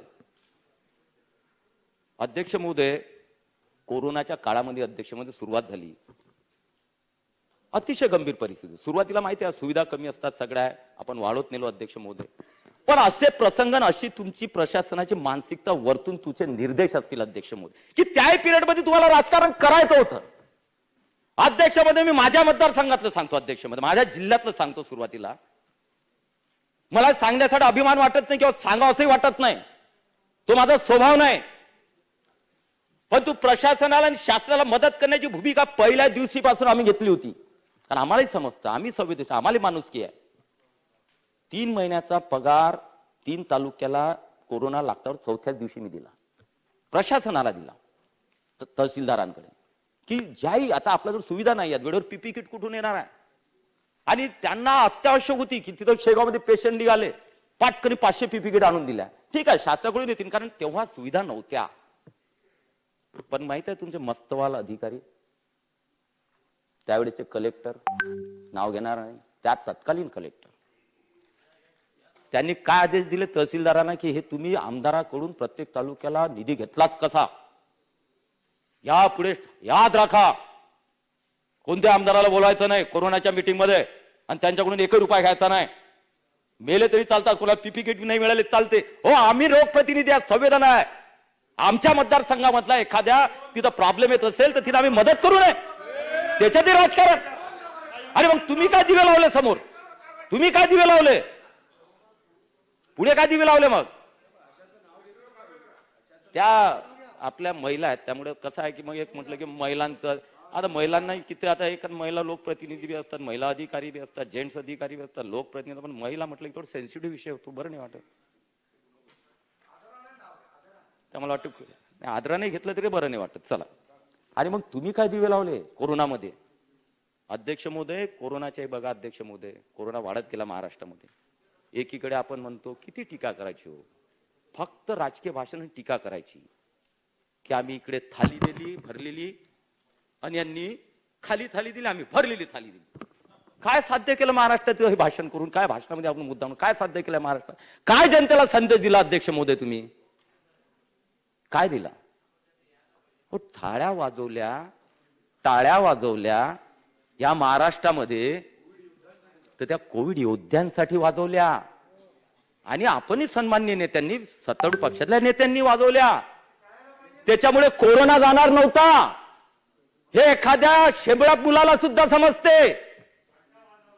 घंटाही तुम्ही वाजवला, दिवेही लावले, पण त्याच्यामुळे कोरोना जाणार नाही शेंगळा मुलालाही समजते.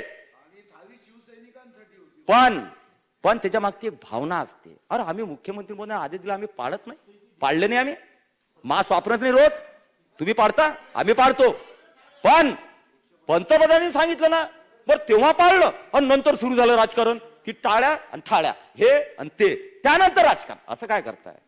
अहो त्याच्यामध्ये जनभावना आली. कोविड योद्ध्यांचा सन्मान होता, आपली एकत्रित मानसिकता असावी, आपण एकत्रितपणे या संकटाला समोर भावना होती, ही उत्पन्न करण्याची भावना होती अध्यक्ष महोदय, त्याची मजाक करायची. आणि मग शिवभोजन थाळीचं काय केलं तुम्ही? थाळी भरलेली दिली ना शिवभोजन थाळी. त्या कोरोनामध्ये 5 रुपये घेतले, पहिले 10 होते, मग कोरोनामध्ये नाही आम्ही 5 रुपये. मग त्या गरिबांना 5 रुपये का घेतलेत? का घेतलेत? जे ठीक आहे, आपण समजू एखादा भिकारी असेल बिचारा, ज्यांना राहण्याचं हे नाही, केलं चांगलं आहे, त्या लोकांसाठी केलंच पाहिजे. कोरोनाच्या काळात केलं असेल, लॉकडाऊन मध्ये कोणीही समजा ठीक आहे, तरी पण एखादी भिकारी फिरत असतात बिचारे, त्यांना कुठे नाही, कोणाला घराचा आश्रय नाही, त्या लोकांसाठी केलं पाहिजे. आणि शिवभोजन थाळी हे वाईट नाही आहे, चांगलंच आहे. पण त्यावेळेस तुम्हाला 5 रुपये घेण्याची गरज का वाटली? का वाटली गरज 5 रुपये घेण्याची?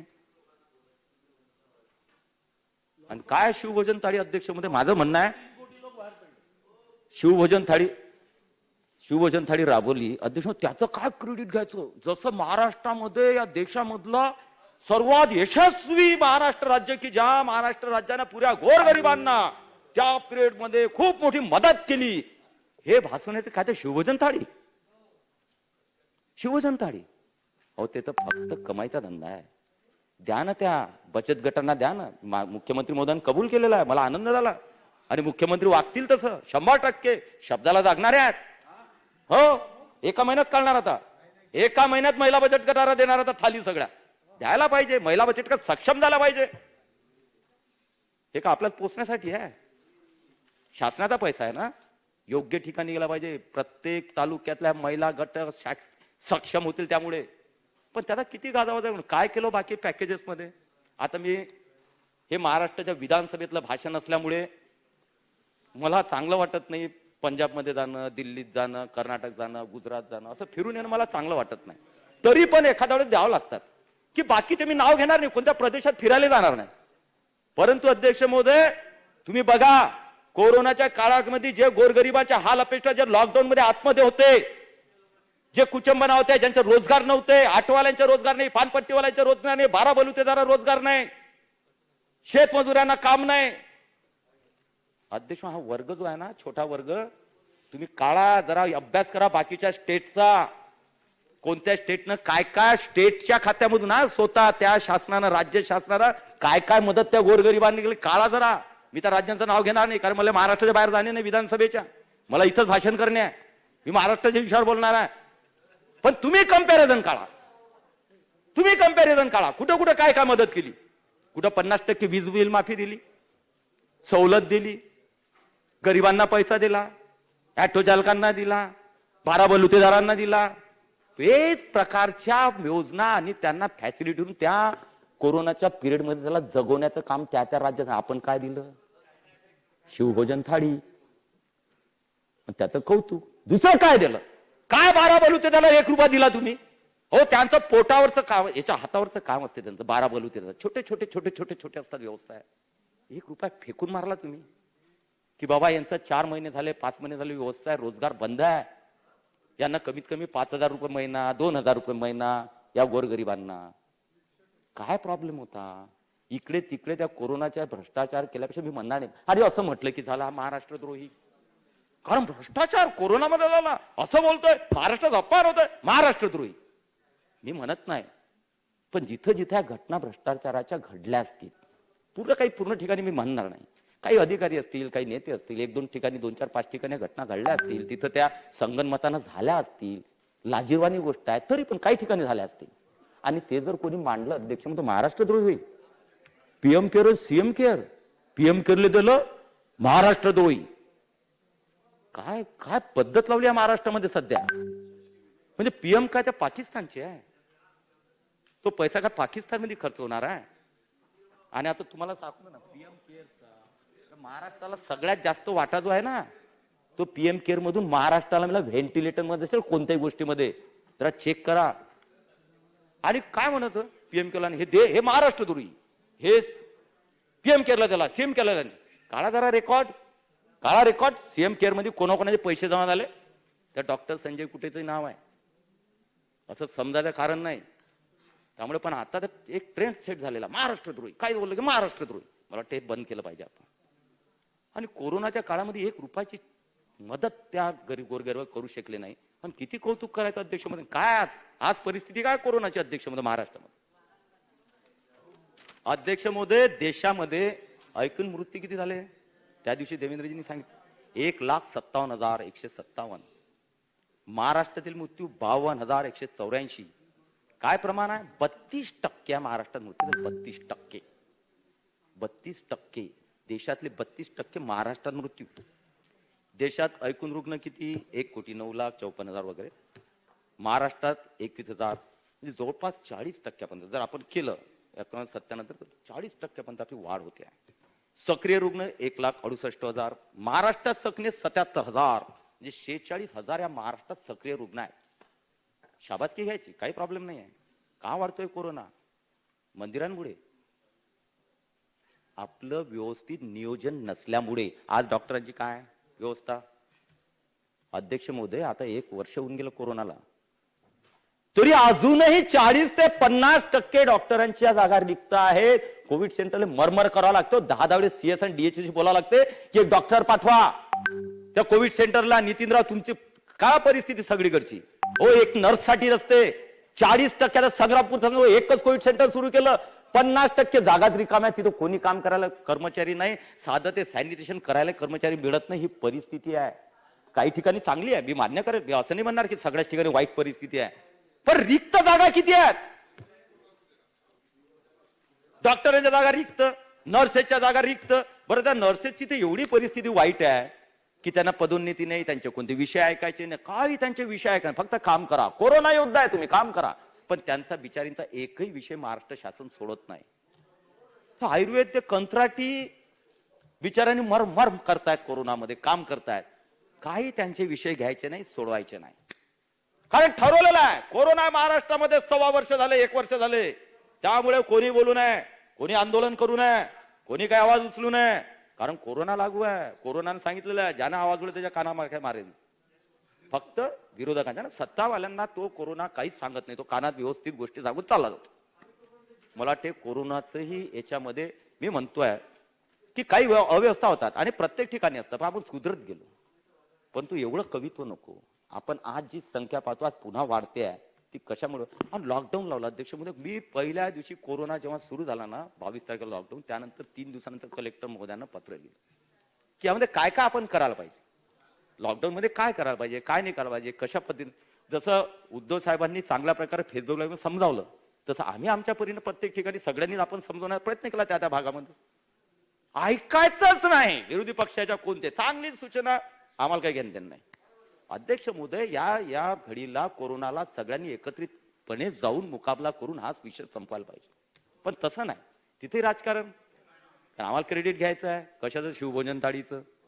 मग विरोधी पक्षाले जर बोलले तर मग ते महाराष्ट्र दोषी ठरवून टाकू. अशी मानसिकता कोती मानसिकता महाराष्ट्रात मला वाटतं परवडणार नाहीये.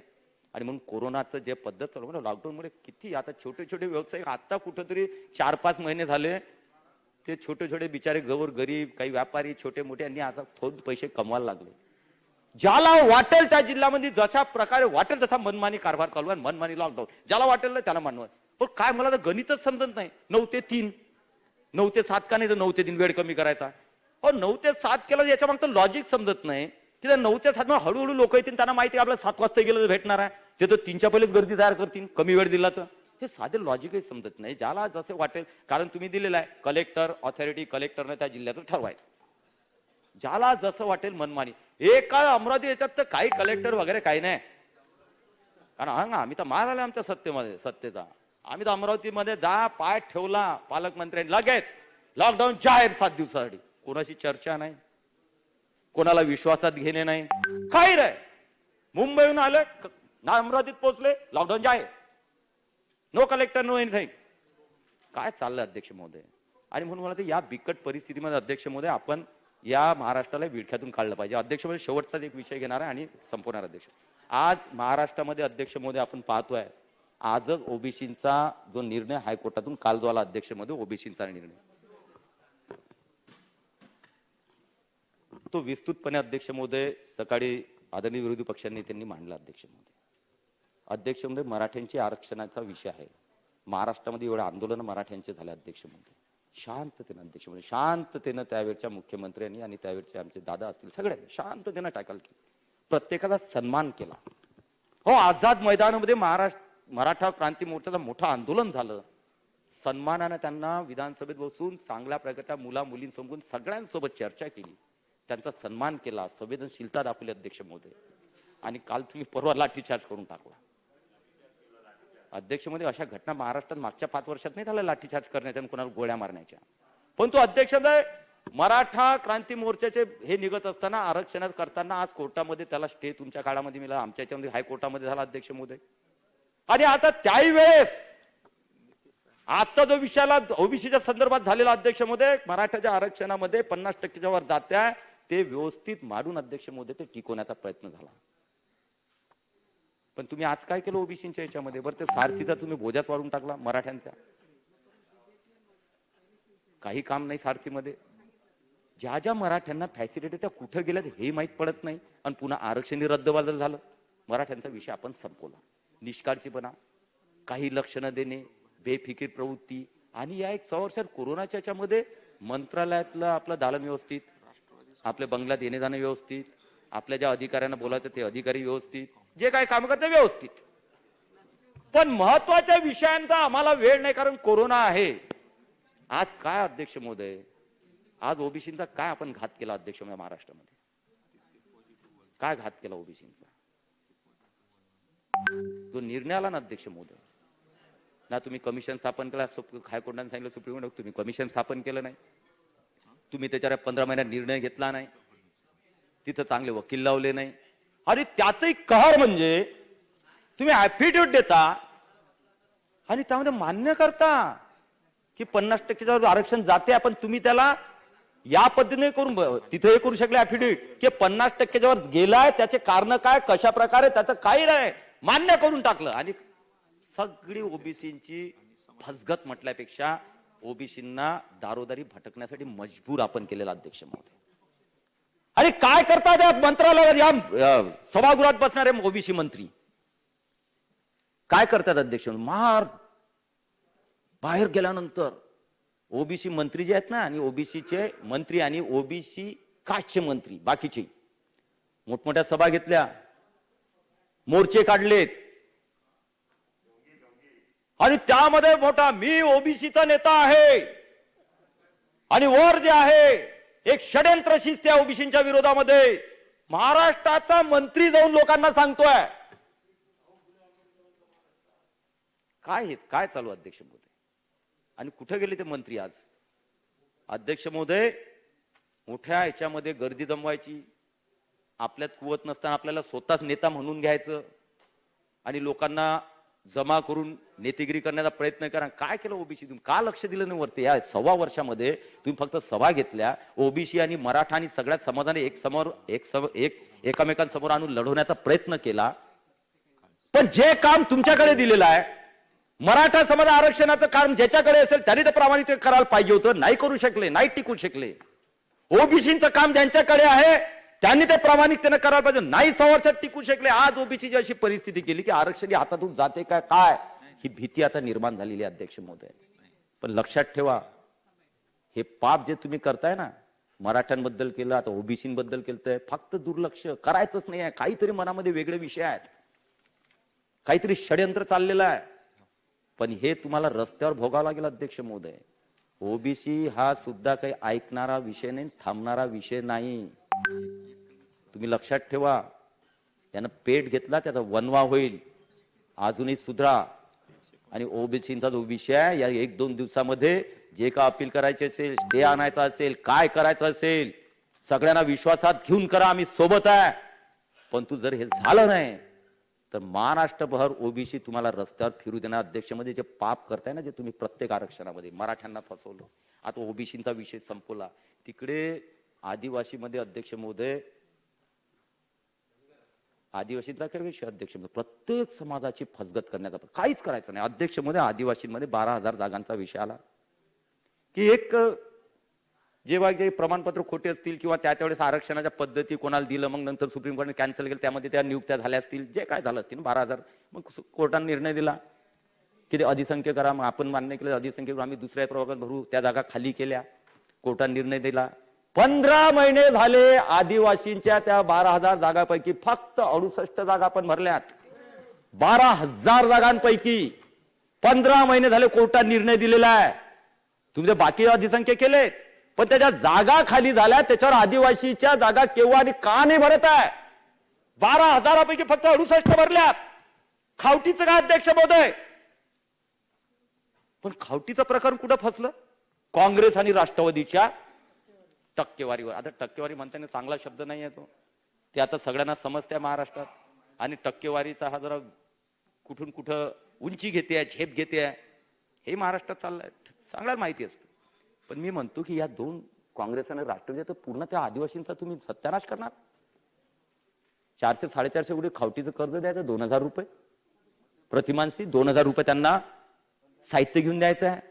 200-250 कोटीचं 200 कोटी तुम्हाला त्याला कर्ज द्यायचं आहे.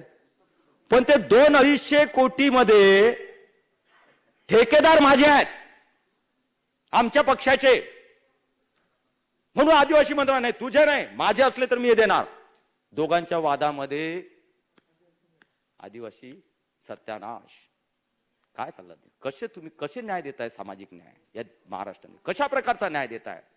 एससी मध्ये काय चालू आहे, अनुसूचित जातीमध्ये हेच प्रकार. काहीच नाही. 50% निधी कमी केला, 50% निधी. माननीय सोनियाजींनी पत्र दिल्यावर सुद्धा तरी काय चाललंय? खुर्ची टिकवण्यासाठी, उभवण्यासाठी, खिशे भरण्यासाठी त्याचा उपयोग करायचा. ना सोनियाजींचं ऐकायचं, ना कोणाचं ऐकायचं, ज्याला जसं वाटेल तसं करायचं. आणि म्हणून एक अशी परिस्थिती आहे अध्यक्ष महोदय की या विषयामध्ये ओबीसींना तुम्ही फसवलं, पाप केलं, मराठ्यांना फसवलं, ते एक पाप केलं, एससींना फसवलं, ते एक पाप केलं, आदिवासींना तुम्ही सत्यानाश केला, खावटीने बरेच विषय, त्यांच्या 12,000 जागांनी सगळं फसवलं. आता राहिला कोणता वर्ग? फक्त खुला. म्हणून काही दिवसानंतर महाराष्ट्रात हाच आवाज येणार आहे की ओबीसीचे मंत्री जे आहेत ना, मराठ्यांचे मराठा मंत्री, ओबीसी मंत्री, एससी मंत्री, एसटी मंत्री, यांनी सगळ्यांनी राजीनामा द्यावा. अशी परिस्थिती सामाजिक तुम्ही महाराष्ट्रामध्ये खराब करून टाकलेली आहे सगळ्यांचीच, आणि सामाजिक तेढ निर्माण केलेला महाराष्ट्रात. सगळ्यांना राजीनामा द्यावा लागतील, आमदारांना नाही बरं. आणि त्यांची काय बिचाऱ्यांची, त्यांना काहीच माहित नाही मंत्री काय करून राहिले, तर काहीच माहित नाही आमदारांना. त्यामुळे तुमचा नाही, पण मंत्र्यांना तर राजीनामा द्यावा लागेल. प्रत्येक वर्गाची फसवणूक चालू आहे, पाप करणं चालू आहे अध्यक्ष. ओबीसीचे हॉस्टेल कुठे गेले? काहीच सांगायला तयार नाही. फक्त काय सभा घेतात, मोर्चे काढतात, लोकांना भडकवतात, सौन समाजामध्ये भिडवण्याचा तेढ निर्माण करण्याचा प्रयत्न करतात. कोण करते? आम्ही नाही, तुमचे मंत्री, सत्तेमधले मंत्री करतायत. आणि उद्धवजींनी सांगितल्यानंतर ऐकायला तयार नाही. काहीच विषय नाही, कारण यांना एका पक्षाला मराठा घेऊन पळायचा आहे आणि एकाला ओबीसी घेऊन पळायचा आहे आणि लढवायचा आहे, आणि शिवसेने मस्त बघायचंय. नो आदेश, काही ऐकायचं नाही. आणि यात असं फसणार आहे महाराष्ट्र की सामाजिक ऐक्याची तेढ निर्माण होणार, आणि या प्रत्येक समाजाचे जे प्रश्न मार्गी लागले होते ते सगळे संपणार. हो, आम्ही ओबीसी हॉस्टेल 18 मुलींचे, 18 महिलांचे आणि 18 आपल्या याचे मुलांचे, मला वाटते केंद्राची ती योजना आहे. त्यामध्ये 4 ठिकाणी ओबीसी हॉस्टेल, त्यांची जागा फिक्स झाली. 4 जणांची, नागपूर असेल, नगर असेल, सगळ्यांची आली. पुढे 1.25 वर्षामध्ये ओबीसी हॉस्टेलचा विषयच नाही. केंद्र 90% देते महिलांच्या याच्यात, 10% महाराष्ट्राला द्यावं लागतात. पण काहीच नाही ना, कशात लक्ष आहे हेच समजायला मार्ग नाही. पण चर्चा आहे. तुम्ही मंत्रालयात जा, तुम्ही अधिकाऱ्यांकडे जा, तुम्ही कुठेही जा, चर्चा आहे की काय चालू आहे सगळ्यांना माहिती आहे. ते व्यवस्थित चालू आहे बाबा, तिथं काही प्रॉब्लेम नाही. त्या गोष्टी व्यवस्थित सेट करणं चालू आहे. पण हे काय चालू आहे? तुम्ही हॉस्टेल ओबीसीचे करणार नाही? हो, तुम्हाला फक्त प्रस्ताव पाठवायचे, प्रस्ताव पाठवले, आज तर 4 प्रस्ताव केंद्राकडे गेलेले आहेत. 1.25 वर्षात त्या प्रस्तावांचा पाठपुरावा नाही. नवीन प्रस्ताव ओबीसीच्या हॉस्टेलचे नाहीत, काहीच नाही. 90% मुलींच्या याच्यासाठी केंद्र शासन पैसा देतं, 10% आपल्याला खर्च करावा, काहीच नाही. ओबीसी महामंडळ असेल, व्हीजेएनटी महामंडळ असेल, 50-50 कोटी रुपये ताई दिले, याच्यामध्ये जमा झाले, अकाउंटमध्ये जमा पडलेले आहेत. फक्त 15-15 लाख रुपये तुम्ही या 15 महिन्यात खर्च केले. 15-15 लाख दोन्ही डिपार्टमेंट. काय करता? 50-50 लाख पडलेले आहे, तेही खर्च करत नाही. 15-15 लाख तुमचे खर्च झाले. हजारो तुमच्याकडे अर्ज पडलेले आहेत, दखल घ्यायची नाही. म्हणजे जिथं पैसा आहे तिथं दखल घ्यायची नाही. कामगार विभागामध्ये बीओसीडब्ल्यू मध्ये पैसा आहे, तिथं दखल घ्यायची नाही. तो त्यांचा स्वतःचाच पैसा आहे मजुरांचा, तोही त्या कोरोना काळात द्यायचा नाही. आणि मग दुसऱ्या सारथीला पैसा द्यायचा नाही, महाज्योतीला पैसा द्यायचा नाही, काही नाही. अरे बारे बाहेर जाऊन सांगायचं महाज्योतीला. अरे महाज्योतीला किती पैसे आहे बाबा, किती घेणार तुम्ही, काय करणार? सारथीमध्ये किती पैसे दिले तुम्ही या 1.25 वर्षात? काही नाही. आता अर्थसंकल्पात समजेल. आणि आमची अपेक्षा आहे की सारथीला 1000 कोटी आणि महाज्योतीला 1000 कोटी, कारण सारथीमध्ये मराठा समाज येतो. आज त्यांना आरक्षण नाही आहे, तोपर्यंत आपण तरतूद केली की मराठ्यांना सगळ्या सुविधा द्यायच्या. त्या सगळ्या सुविधा दिल्या पाहिजे आपण, ज्या ओबीसींना आहेत त्या मराठ्यांना सगळ्या सुविधा दिल्या पाहिजेत. त्यासाठी कितीही पैसा लागो, खर्च केला, आम्ही केला होता. आणि सारथीला 1000 कोटी दिलेच पाहिजे. महाज्योती आम्ही स्थापन केली, मीच केली शेवटच्या काळात. त्याच्यात ओबीसीचा 52% 50% समाज आहे, त्याच्यावर 1000 कोटी दिले पाहिजे मुश्रीफ साहेब. कारण शेवटी एवढा मोठा वर्ग आहे महाराष्ट्रातला, दिला पाहिजे, तेही वाढवलं पाहिजे. पण आता अर्थसंकल्पामध्ये खऱ्या अर्थानं चेहरा तुमचा उघड होणार आहे. 1.25 वर्षात तर काहीच केलं नाही, काहीच केलं नाही अध्यक्ष. आणि सगळ्यात मोठं अध्यक्ष मध्ये मी कागद एवढ्यासाठी दाखवत नाही, मी कागद वाचत पण नाही. मला कागद दाखवतात पण दाखवणार नाही. काय केलं अध्यक्ष महोदय? ज्या वेळेस मराठ्यांचा विषय चालू होता त्यासाठी आपण जे मागासवर्ग आयोगाचं हे सगळ्या बाकीचे तिथून पत्र हे घेणे, निवेदनं घेणे, त्याच्यातून मार्ग काढणे, 2 वर्ष सगळं हे प्रक्रिया केली, व्यवस्थित ते बसवलं अध्यक्ष महोदय.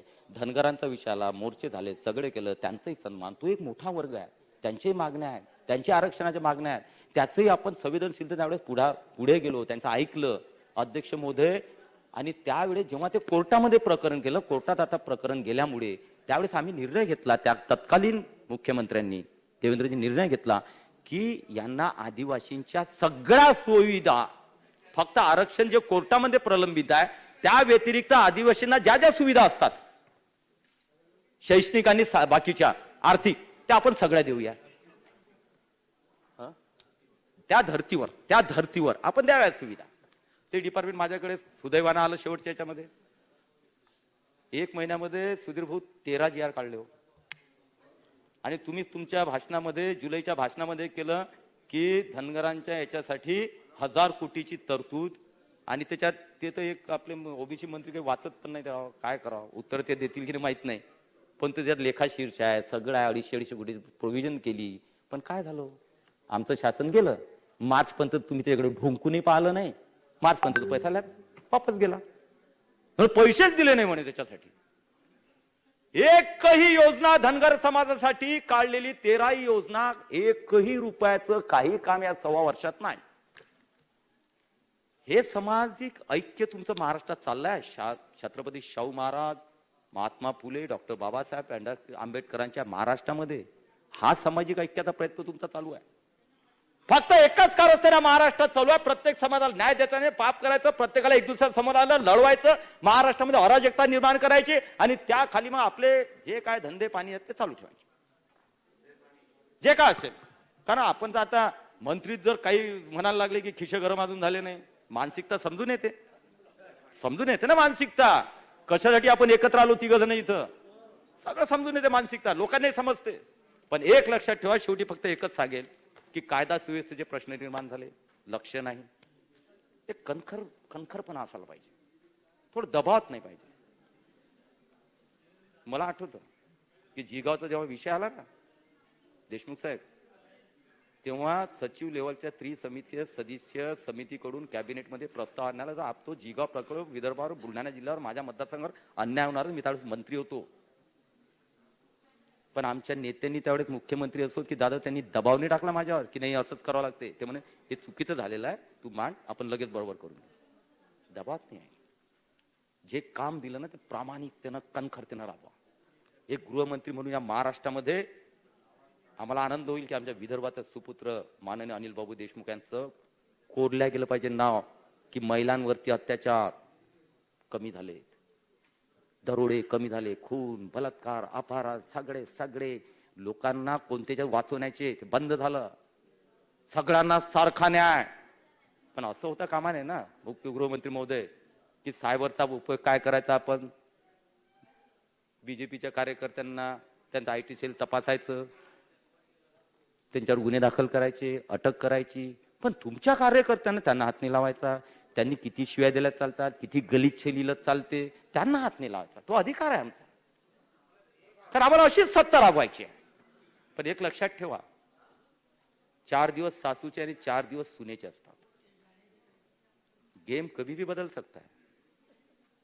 गेम कभी, तरी पण आपण या महाराष्ट्रातल्या सुसंस्कृत या महाराष्ट्र कभी भी बदलतं. महाराष्ट्र आपण सुसंस्कृत महाराष्ट्र आहे, पुरोगामी महाराष्ट्र आहे. यामध्ये तरी आपण इतक्या याच्यामध्ये दुश्मनी ठेवून, मला वाटतं दुश्मनी नसायला पाहिजे महाराष्ट्रामध्ये.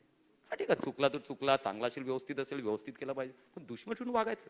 आमच्या चित्रावागच्या मागे त्यांनी काढलंय का, महिलांबद्दल काढलं, ठीक आहे, तुम्ही चौकशी करा. इतका दिवस का लावता तुम्ही? 20 दिवसात 1 महिन्यात तुमच्या ऑडिओ क्लिपचा सगळ्याचा इकडे 24 उतकात. पण त्या बिचारा मंत्र्याचं जर नसेल काही तर बाहेर आलं पाहिजे.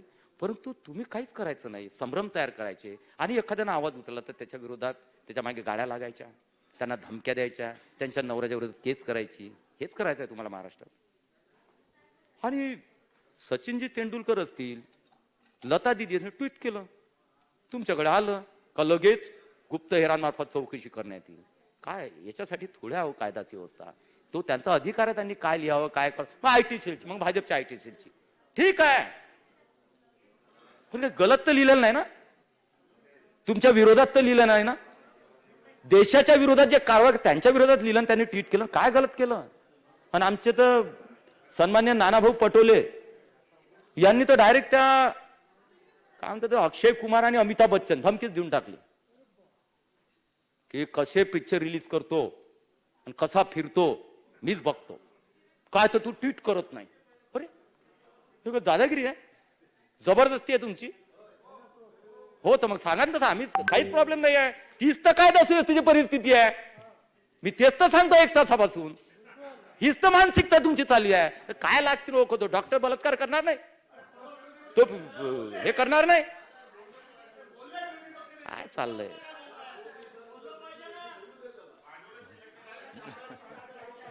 बरं ठीक आहे अध्यक्ष महोदय, आता सुनील प्रभू साहेब जरा याच्यामध्ये आलेले आहेत. सुनील प्रभू साहेब, आपण एखाद्यातले लक्षात ठेवा, आपण सम आहे, थोडं ध्यानात ठेवा. आता तुम्हाला फक्त कॅबिनेटचा दर्जाच आहे.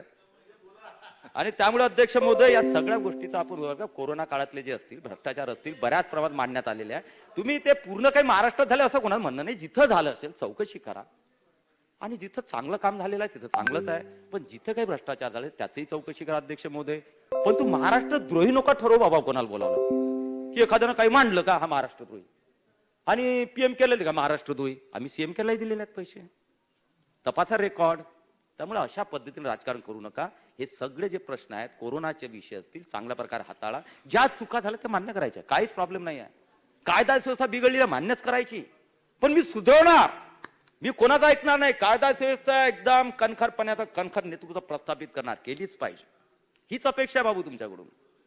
बाबू सॉरी आदरणीय देशमुख साहेब, आणि समाजाचं ऐक्य जे बिघडवलं या महाराष्ट्रामध्ये, सगळ्या समाजाला तुम्ही जे पाप करणं चालू, सगळ्यांना जे ऐक्य बिघडून सगळं अन्याय करणं चालू आहे. आणि तुमच्या निष्काळजीपणामुळे, तुमच्या हलगर्जीपणामुळे, तुमच्या दुर्लक्षामुळे याही लोकांना जर तुम्ही न्याय दिला नाही, तर या प्रस्तावाच्या माध्यमातून एवढंच सांगितलं की कायदा सुव्यवस्था ज्याप्रमाणे हम करो सो कायदा तुम्ही कराल, करता आहात, पण या सामाजिक याच्यामध्ये मराठ्यांना, धनगरांना, OBCंना, SCंना, STंना जर तुम्ही अशाच पद्धतीने नागवलं, न्याय दिला नाही, तर कायदा सुव्यवस्था या महाराष्ट्रात राहणार नाही आणि त्याला जबाबदारी तुम्हीच असणार. जय हिंद, जय महाराष्ट्र. श्रीयुत सुनीलजी प्रभू.